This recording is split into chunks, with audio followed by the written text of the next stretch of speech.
Bom dia, vamos lá então, começar o dia, está na hora, 6 horas da manhã, dia 18 de setembro, já ia falar 19, calma que a gente chega lá.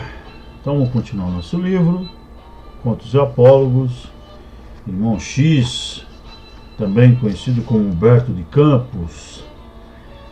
Vamos lá, lição 38, A Esmola da Compaixão, está terminando, hein? De portas abertas ao serviço da caridade. Mas antes, a gente não pode esquecer, eu sempre acabo me esquecendo de fazer essa ligação, que ela é muito importante. Respirando aqui mais profundamente, buscando a sintonia da luz, contato amoroso com o nosso anjo da guarda, com Mãe Maria, com Jesus, com Deus neste momento. A gente fazer o Evangelho e assim mais serenos, ligados com a luz, com essa vibração mais bacana. Aí sim, continuemos, né? São 38, A Esmola da Compaixão. De portas abertas ao serviço da caridade, a casa dos apóstolos em Jerusalém vivia repleta em rumoroso tumulto. Eram doentes desiludidos que vinham rogar esperança, velhinhos sem consolo que suplicavam abrigo. Mulheres de lívido semblante traziam nos braços crianças aleijadas que o duro guante do sofrimento mutilara ao nascer, e, de quando em quando, grupos de irmãos generosos chegavam à via pública, acompanhando alienados mentais para que ali recolhessem o benefício da prece. Numa sala pequena, Simão Pedro atendia, prestimoso. Fosse, porém, pelo cansaço físico ou pelas desilusões auridas ao contato com as hipocrisias do mundo, o antigo pescador acusava irritação e fadiga, e se expressarem nas exclamações de amargura que não mais podia conter. Observa aquele homem que vem lá, de braços secos e distendidos, gritava para Zenon, o companheiro humilde que lhe prestava concurso. Aquele é Roboão, o miserável que espancou a própria mãe numa noite de embriaguez. Não é justo sofra agora as consequências? E pedia para que o enfermo não lhe ocupasse a atenção. Logo após, indicando feridenta mulher que se arrastava, buscando-o, exclamou encolerizado: Que procuras, infeliz? Gozaste no orgulho e na crueldade durante longos anos. Muitas vezes ouvi-te o riso imundo à frente dos escravos agonizantes que espancavas até a morte. Fora daqui! Fora daqui! E a desmandar-se nas indisposições de que se via tocado, em seguida bradou para um velho paralítico que lhe implorava socorro. Como não te envergonhas de comparecer no pouso do Senhor, quando sempre devoraste o ceitio das viúvas e dos órfãos? Tuas arcas transbordam de maldições e de lágrimas. O pranto das vítimas é grilhão nos teus pés. E, por muitas horas, fustigou as desventuras alheias, colocando à mostra, com palavras candentes e incisivas, as deficiências e os erros de quantos lhes vinham suplicar reconforto. Todavia, quando o sol desaparecera distante, e a névoa crepuscular invadira o suave refúgio, modesto viajante penetrou o estreito cenáculo, exibindo nas mãos largas nódoas sanguinolentas. No compartimento, agora vazio, apenas o velho pescador se dispunha à retirada, suarento e abatido. O recém-vindo, silencioso, aproximou-se sutil e tocou-o docemente. O conturbado discípulo do Evangelho só assim lhe deu atenção, clamando, porém, impulsivo: Quem és tu, que chegas a estas horas, quando o dia de trabalho já terminou? E porque o desconhecido não respondesse, insistiu com inflexão de censura: Avia-te sem demora, dize depressa que vens. Nesse instante, porém, deteve-se a contemplar as rosas de sangue que desabotoavam naquelas mãos belas e finas. Fitou os pés descalços, dos quais transpareciam ainda vivos os rubros sinais dos cravos da cruz, e ansioso encontrou no estranho peregrino olhar que refletia o fulgor das estrelas. O fulgor das estrelas. Perplexo e desfalecente, compreendeu que se achava diante do mestre. E, ajoelhando-se em lágrimas, gemeu aflito: Senhor, Senhor, que pretendes de teu servo? Foi então que Jesus, redivivo, afagou-lhe a atormentada cabeça e falou em voz triste: Pedro, lembra-te de que não fomos chamados para socorrer as almas puras. Venho rogar-te a caridade do silêncio, quando não possas auxiliar. Suplico-te para os filhos de minha esperança a esmola da compaixão. A esmola da compaixão. O rude, mas amoroso pescador de Cafarnaum mergulhou a face nas mãos calosas para enxugar o pranto copioso e sincero. E quando ergueu de novo os olhos para abraçar o visitante querido, no aposento isolado somente havia a sombra da noite que avançava de leve. Ponto final. Você vê aqui passagem, né? Simão Pedro.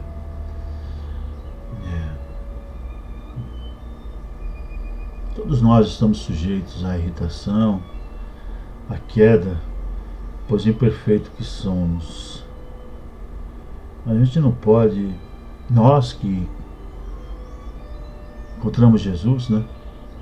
Que estamos aí aprendendo, estamos conhecendo o Mestre, conhecendo Jesus a cada dia estamos nos aproximando dele.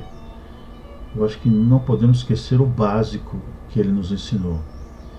Quando ele revogou o olho por olho, dente por dente. Ele nos recomendou não julgarmos. Não julgarmos. Isso que justamente Pedro estava a fazer com aqueles desafortunados que erraram, pecaram. Claro, erraram, como todos nós erramos. Erraram com gravidade, né? Como pode explorar viúvas, maltratar o próximo, né? Escravizando, levando inclusive à morte. O outro que espancava a mãe também. Então são gestos, né? Erros que nos impressionam, nos chocam, né? E a gente fica abalado. Mas a gente não deve se abalar tanto. É óbvio que a gente não pode também ser indiferente. Podemos ser indiferentes à crueldade, à maldade. A gente tem que combater isso. Mas como combater isso? É uma frase que João diz, né, no Evangelho, que a gente olha para as pessoas, muitos pecadores, vamos dizer assim, e temos que olhar para eles como pessoas que não têm visto a Deus. Eles não têm visto a Deus. São filhos de Deus. Não podemos subtrair desses a digital divina, o seu conteúdo de filho de Deus. Não podemos. Eles só não têm visto a Deus, porque talvez falte quem os apresente a Deus. Quando falamos em Deus, falamos do amor, né? Então essas criaturas, nós mesmos, muitas vezes desconhecemos o amor porque não o tivemos. Não teve quem os apresentasse para nós. Então a gente, como fala João nessa passagem, combatemos o crime e eduquemos o pecador, o criminoso. Combatemos o pecado, mas auxiliemos o pecador, ensinemos o pecador a não pecar mais. Ensinar, né? Amar, instruir, porque só assim podemos ajudar o próximo a melhorar, não é na base da pancada. E a justiça divina, a justiça de Deus, dá conta disso, porque a gente sabe que tudo que a gente faz acaba tendo consequências, como Pedro falou mesmo, né, nessa passagem das consequências. E é isso, né? A gente está aqui para hoje, né? Hoje que estamos com Jesus, olha o que o mestre pediu, né, a eles, que tenha compaixão, porque nós viemos aqui para ajudar aqueles que não de alma pura. Esses já estão bem, esses têm que estar ao nosso lado ajudando aqueles que não têm essa pureza ainda. Então, mas é compreensível, Pedro, qualquer um de nós, ter um dia ruim, né? Mas a gente não pode esquecer do olho por olho, dente por dente, da revogação dessa lei, né? Do olho por olho, dente por dente. Desejar, você pecou, agora você vai, né, ter o que merece. Não é esse o nosso pensar, o nosso falar. Deixemos a justiça a cargo de Deus, a cargo de quem compete, tem capacidade para aplicá-la, né? Muito difícil isso, né? Então assim a gente agradece essa mensagem bacana, né? Do tempo de Jesus, o irmão X, inspirado, nos trouxe. Que abracemos as ações da guarda, nossos mentores, guias e protetores, Pai Francisco, Mãe Maria, Jesus, amigos da luz, abracemos todas essas criaturas, toda essa luz, e com a prece nos unimos neste momento. Pai nosso que estais nos céus, santificado seja o vosso nome, venha a nós o vosso reino, seja feita a vossa vontade, assim na terra como nos céus. Pão nosso de cada dia nos dai hoje, Senhor. Perdoa nossas dívidas, assim como perdoamos aos nossos devedores. E não nos deixe, Pai, cair em tentação, mas antes nos livre de todo mal. Pois são teus o reino, o poder e a glória para todos sempre. Que assim seja, graças a Deus. Agora, continuando, né? Chegou o momento deste livro, Evangelho, Novo Testamento, né? Estamos dando continuidade a que a gente iniciou ontem. Isso aqui é coletânea de preces, né? Mais uma vez eu repito isso. Então são preces para tudo quanto é assunto, tema. Então, continuando a de ontem, né? Que era extensa, né? Prevendo a morte próxima. Prevendo a sua morte próxima? Todo mundo uma hora vai ter que chegar nesse momento, né? Vamos lá, né? Tem que pensar nisso, né? De vez em quando. De vez em quando. Então vamos ver a recomendação da prece para um momento desse. Deus de misericórdia, que meu arrependimento chegue até vós. Dignai-vos estender sobre mim o manto da vossa indulgência. Se vos aprouver prolongar a minha existência, que esse prolongamento seja empregado em reparar, quanto me for possível, o mal que eu tenha feito.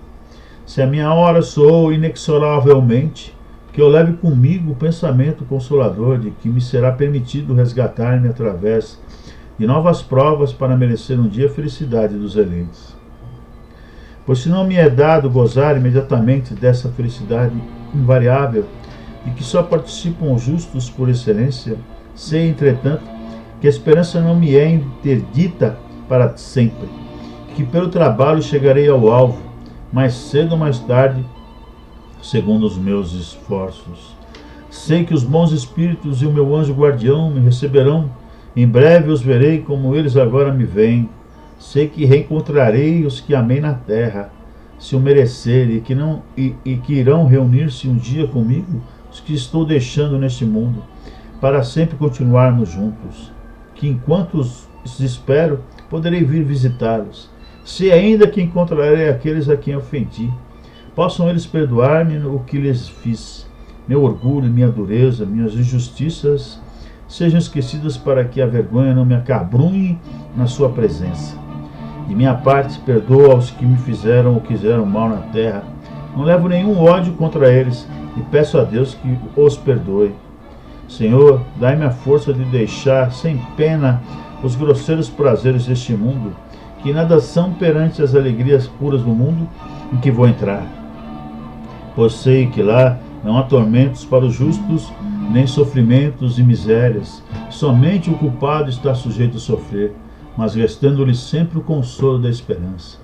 Bons espíritos, e vós, meu anjo guardião, não me deixeis falir neste momento supremo. Fazei brilhar aos meus olhos a divina luz, para que, se realmente minha fé, se ela vier a vacilar. Nota, vamos ver a nota, ver adiante o parágrafo 5º, preces para os doentes e obsedados. Nossa, que bonita prece, né? Então aqui resume aí grandes ensinamentos, né? Primeira parte que fala, né? Que a gente possa ter essa clareza das coisas boas que fizemos e das coisas ruins, erros que cometemos, que a gente possa ter a oportunidade de corrigi-los, né? Nós temos a lei da livre escolha das provas, que depois irá nos favorecer nesse sentido da correção, da corrigenda, através da misericórdia, né? Através da análise das nossas forças, da nossa capacidade, a gente escolhe as provas, né? Enfim, é bonito porque acreditar, né, na vida pós-corpo, pós-morte, pós essa matéria mais grosseira, tão bom, consolo mesmo a gente ter essa esperança, ter essa crença, né, que nos alivia tanto neste mundo, que nos dá sentido a essa vida, muitas vezes sem sentido, né, vazia de sentido, né? Então, graças a Deus a gente encontrou esse caminho. Veja aí, esses espíritos a nos guiar, encontramos Jesus, a sua moral libertadora, redentora, e hoje estamos aqui, né, refletir sobre tantas coisas que nem pensávamos no passado. Passado curto, não muito distante, não, passado aqui recente. E hoje estamos a meditar sobre tantas coisas, sobre a nossa vida aqui, sobre uma vida depois, contato que nós podemos ter, né, com as nações da guarda e aqueles que amamos que já partiram. Eu mesmo já peguei várias cartas psicografadas do meu pai, da minha mãe, enfim, da minha avó, de todos os meus parentes que partiram, e serviu de grande consolo para mim, dando mais sentido à minha vida, revelando, no fim das contas, que Deus é muito mais, né, do que a gente imagina. A misericórdia de Deus, ela é realmente infinita, e é uma pena pensar naquelas pessoas que não creem. Tem umas até que acham que essa realidade da reencarnação, a comunicação entre os que partiram, os mortos e os vivos, é coisa do diabo, né? Coisa ruim. Como pode ser uma coisa ruim? Se a gente for ver bem, né, a sobrevivência da alma, aquelas pessoas que partiram e depois a gente poder ter contato, receber uma carta, né? Receber uma comunicação, um abraço dessas pessoas que estão aí num outro plano da matéria, numa outra vibração, vibração tão rápida que a gente não enxerga. Ontem eu estava vendo um filme, e aí uma reflexão lá sobre o que somos nós, falando sobre o tempo, e aí no filme mostra um carro acelerando, até que ele desaparece. Ele acelerou tanto, estava numa vibração tão alta, uma frequência tão alta, que ele desaparece aos nossos olhos. Mas será que aquela matéria desintegrou? Não, ela está no outro lugar. Nós não conseguimos vê-la, mas ela está em outro lugar. Uma outra vibração, porque a velocidade a levou a ter essa outra vibração. Interessante, muito interessante, né? Claro que é muito mais complexo do que eu estou dizendo aqui. Mas enfim, é possível, não é loucura, né? Como muitos pensam aí. Você pega esses livros mesmo, né, que a gente tem visto aqui. Chico Xavier, quantos livros ele psicografou? Um homem simples, humilde, lá da